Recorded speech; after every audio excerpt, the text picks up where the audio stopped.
ആരാ? പോരാ. നിങ്ങൾ ആരാന്ന്? നിങ്ങൾ പോരാന്ന്. ഞാനങ്ങനെ വലിഞ്ഞേറി വന്നൊന്നുമല്ല, എന്നെ വിളിച്ചിട്ട് തന്നെ ഞാൻ വന്നത്. അതെ, ഞാൻ ഡയാനയുടെ വല്ല ബന്ധു വന്നോർത്തിട്ട് ഇരിക്കുകയായിരുന്നു. നിങ്ങളെ ആരാ ഇങ്ങോട്ട് വിളിച്ചത്? കേശവൻ മാമൻ.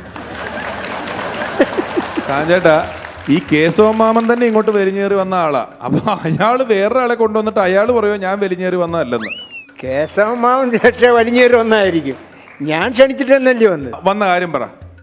അതെ, നല്ലൊരു ആങ്കറുണ്ട്, കൊള്ളാം. ആ, പിന്നെ പറയേണ്ട കാര്യമില്ലല്ലോ, എല്ലാം കൊള്ളാം. പക്ഷെ ഒരു കുറവുണ്ട്. എന്താ കുറവ്? ടൈറ്റിൽ സോങ്ങിന്റെ ഒരു അഭാവം. അതെന്ന് പറഞ്ഞാലേ, ഈ ബൾബൊക്കെ മേടിച്ച് ഈ സെറ്റപ്പ് ഒക്കെ ചെയ്തു വന്നപ്പോൾ ഞങ്ങൾ ഇച്ചിരി ടൈറ്റ് ആയി പോയി. എന്നിട്ട് പോലും ഈ ടൈറ്റിൽ സോങ് മോശമാക്കരുതെന്ന് പറഞ്ഞ് ഫിലിമിന് മ്യൂസിക് ചെയ്യുന്ന അരുൺ രാജനെ കൊണ്ട് ചെയ്തിട്ടുള്ള നല്ല ടൈറ്റിൽ സോങ് ആണെന്ന് എല്ലാവരും പറയുന്നത്. അതെ, പക്ഷെ അത് ഫിലിമിന് ഓക്കെയാണ്. പക്ഷെ ഇവിടെ പോരാ. എന്താ പ്രശ്നം? എന്താ? വൃത്തവും അതിന്റെ ഒരു അലങ്കാരമൊക്കെ ചേർത്തിടണം. വെറുതെ എന്തെങ്കിലും വാക്കുകൾ കാട്ടിക്കൂട്ടിയിട്ട് കാര്യമുണ്ട്. ഒരു സാധാരണ പ്രേക്ഷകൻ എന്നുള്ള നിലയിൽ നിങ്ങളുടെ അഭിപ്രായത്തെ ഞാൻ വേണമെങ്കിൽ മാനിക്കാം. സാധാരണ പ്രേക്ഷകൻ. അപ്പൊ എന്നെ മനസ്സിലായില്ല. ഇല്ല, മനസ്സിലായില്ല. മനസ്സിലായില്ല. ഇല്ല. ഇതും കൂടെ കൂട്ടി ഏഴാമത്തെ മലയാളിയാ എന്നെ അറിയാൻ വയ്യാത്ത ഏഴാമത്തെ മലയാളി. അല്ല, എനിക്കും മനസ്സിലായില്ല. 8. അല്ല, എനിക്കും മനസ്സിലായിട്ടില്ല. 9. ഞാൻ നിങ്ങളുടെ ഈ ബുദ്ധിമുട്ട് കണ്ടിട്ട് 4 വരി എഴുതാമെന്ന് കരുതി വന്നതാണ്. നിങ്ങളുടെ ഈ പരിപാടി എനിക്ക് ഇഷ്ടപ്പെട്ട തന്നെ അതിന് വൃത്ത ചേർത്താണ് ഈ ടൈറ്റിൽ ഇട്ടേക്കുന്നത്. ഏതാ? ഫണ്ട്സ്? അതല്ല.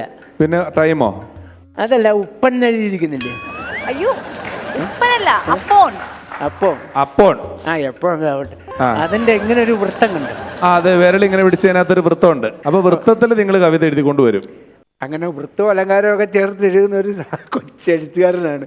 അതുകൊണ്ടാണല്ലോ ഓടക്കുഴൽ എനിക്ക് കിട്ടിയത്. ഓടക്കുഴൽ അവാർഡ് കിട്ടിയിട്ടുണ്ടോ ചേട്ടന്? അങ്ങനല്ല, സിംഫണി കൊച്ചിൻ എന്നും പറഞ്ഞ ഒരു ട്രൂപ്പില്ലേ, ഉണ്ട്, ട്രൂപ്പ്. അവരുടെ ഗാനമേള നടന്നപ്പോൾ ഞാൻ അതിൻ്റെ ഇടയ്ക്ക് ഒരു കവിത ഇല്ല.